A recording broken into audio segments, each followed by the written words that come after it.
buy 2025. This is my no buy plan for 2025. Use it to kickstart yours. This is a challenge that I am setting for myself that I've seen other people talk about on TikTok on how to not waste my money in 2025 because I waste my money a lot. First no buy, no new makeup until I've run out of everything of that product. So like if I have a red lipstick that runs out, I'm not gonna buy another red lipstick until all my other red lipsticks run out. No coffee or tea out at all unless it's a special occasion. See, that one I don't think I would be able to do. And it's not worth that much money. I have enough products at home to create lattes, to do all those things, so it's just a waste. Hey guys, it's Alicia and welcome back to my channel.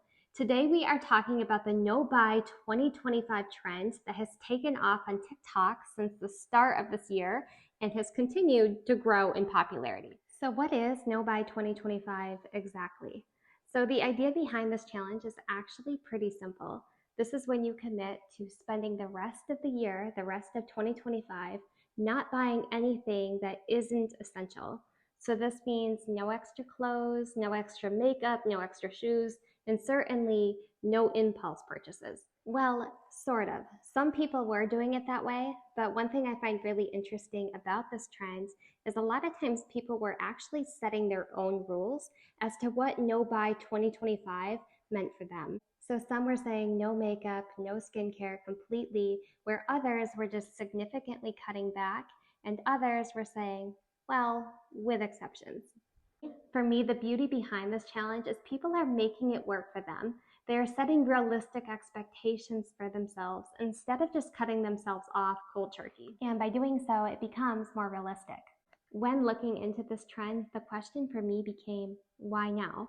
You know, I'm used to going onto TikTok and seeing a lot of people post videos of overconsumption or restock videos where they're filling their pantries and their bathrooms with all of this extra stuff.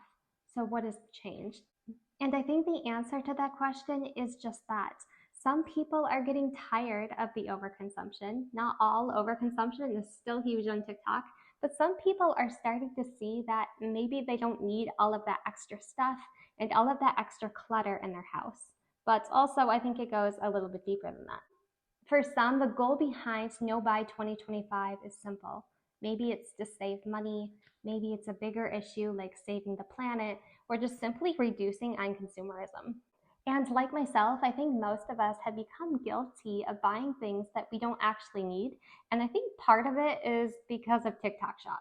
And you know, I feel like I'm actually not the biggest spender, but look what TikTok made me buy.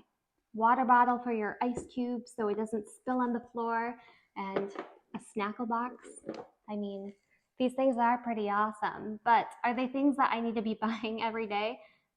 Probably not. I think especially with influencers pushing the latest trends and pushing the latest brands, it's really not a surprise to me that people have become a little overwhelmed with both their spending and then just overall with the stuff that they do have.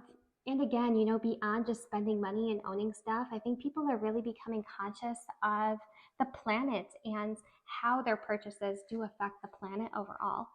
And, you know, I think No Buy 2025 is one way to hit pause and take a little bit more of a mindful approach.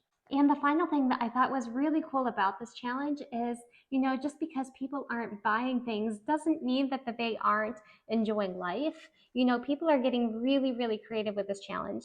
Instead of buying new clothes, they are swapping to thrifting. Or instead of picking up takeout every other day, they are cooking at home or finding new meals that they can prep themselves.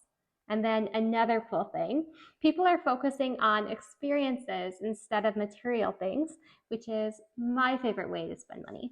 So this could be traveling or on a budget, learning a new skill, or just spending more time with family and friends instead of spending time on Amazon and TikTok Shop.